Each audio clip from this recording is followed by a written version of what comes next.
Welcome to the Winner Will podcast for athletes, parents, and coaches.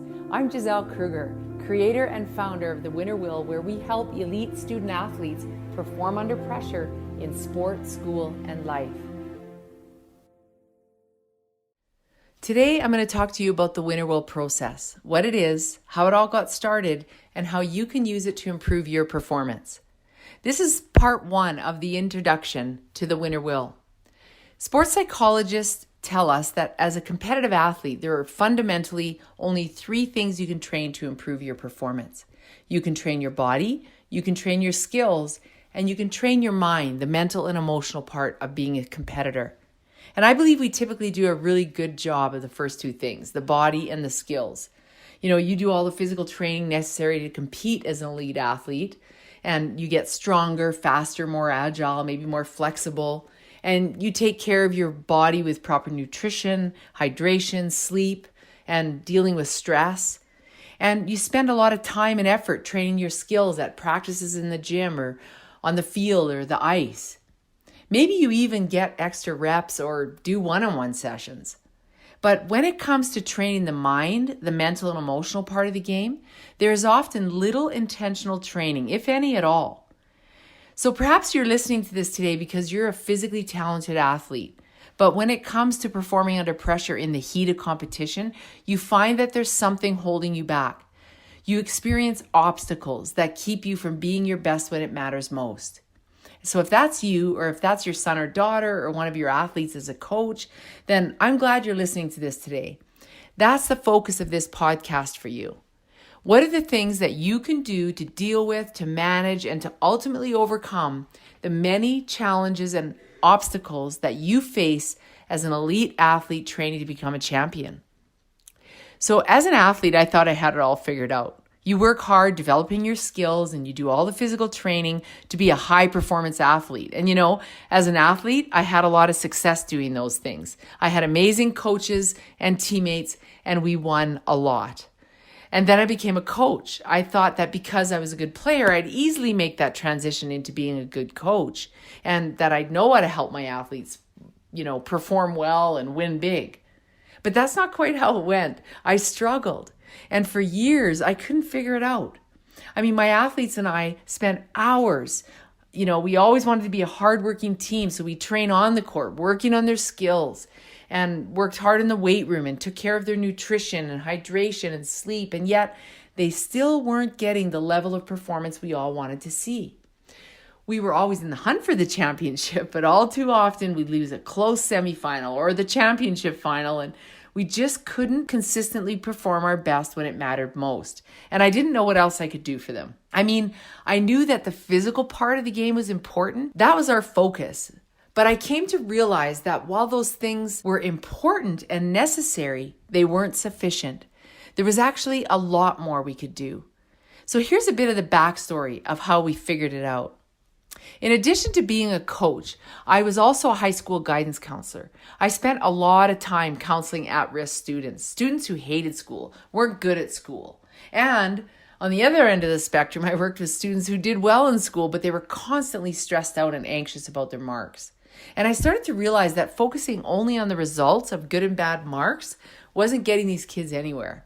So I came up with a method to help them better understand themselves in school. I developed what I called a personal profile. It consisted of 3 brief inventories that helped answer 3 simple questions. How are you smart? How do you learn? And how do you express yourself? And then I asked them, how does all this work for you in school to get you what you want? And through their own answers to these questions, the students started to uncover their strengths and increase their self-awareness. And it provided them with the language to talk about what was really going on for them in school. And simultaneous with that, I used a simple diagram that illustrates who they are as a whole person: body, soul, and spirit. Now, the first circle is pretty obvious. That's your body. This is the physical self. And the second circle is the soul, which is comprised of your will, your emotions, and your mind. Psychologists often use the word soul synonymously with personality. It's the essence of who you are. And the inner circle, the spirit, it's that personal, subjective part of you where the deeper questions in life surface, like what's my purpose? What's the meaning of life? Where do I get my security and my significance? Those sorts of questions. Now, this model, body, soul, spirit, provided them with a simple framework and more language to talk about what was happening for them. It empowered them to talk about what was going on physiologically in their body and psychologically in their soul, their mind, their will, and their emotions. And they could talk about what was working for them in school and what was not working for them.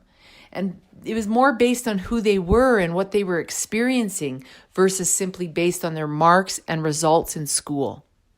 So these students started to radically change. They started to see and embrace their abilities. They actually wanted to do their homework and they wanted to study because they were equipped to do that work. Some of them for the very first time in their lives.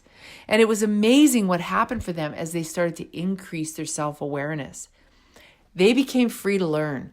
And actually, they started to enjoy learning. They learned to deal with their weaknesses and work through the struggle, and they overcame their obstacles in school. They started to do their homework and study, and as a result, they performed better on exams. They started to succeed. Now, you're likely thinking, what does all this have to do with your performance as an athlete? Well, that experience with my students was the start of a transformation within myself as a coach that changed everything for me. And more importantly, it changed everything for my athletes. And like most coaches and athletes out there, I've been spending tons of time with my athletes, training their physical bodies and their skills, until I thought, man, we had so much success with my students in school. Why don't I try this with my athletes in the gym? Maybe it's not just the physical that matters here. Maybe the mental and emotional part of being an athlete is just as important as what's happening in the body. So I had each of my athletes complete their own personal profile. How are you smart? How do you learn? And how do you express yourself? And at first, they thought I was a little out there. But the result, over time, they too began to see themselves differently.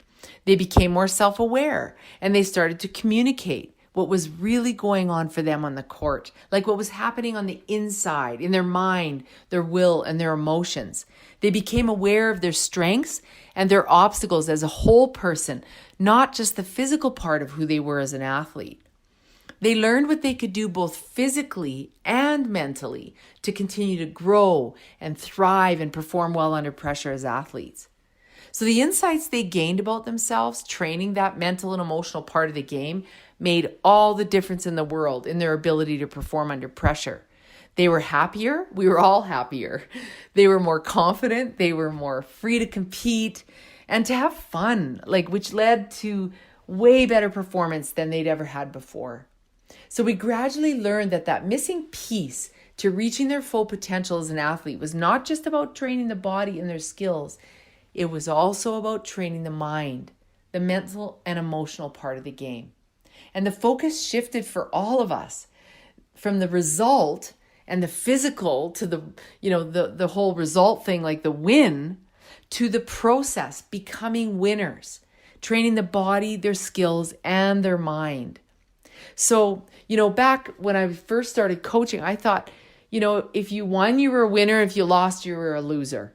And now I believe a winner is someone who knows herself or himself, wants to be fully herself, and then gives herself generously to whatever she does, and she will perform well when she has to.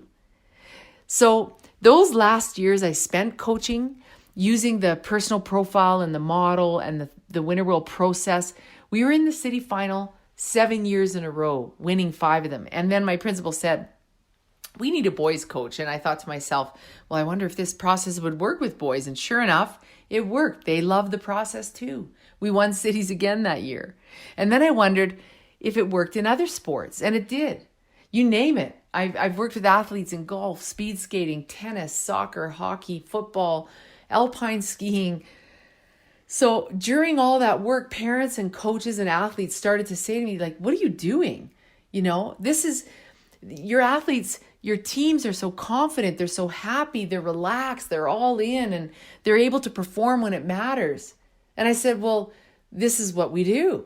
And that language and that framework and that process became the Winner Will. So the winner will process effectively trains the mental and emotional part of the game in addition to your training of the body and the skills. So when you do this work, when you do this off-court training, you can learn how to perform under pressure, compete with confidence, and lead so others will follow.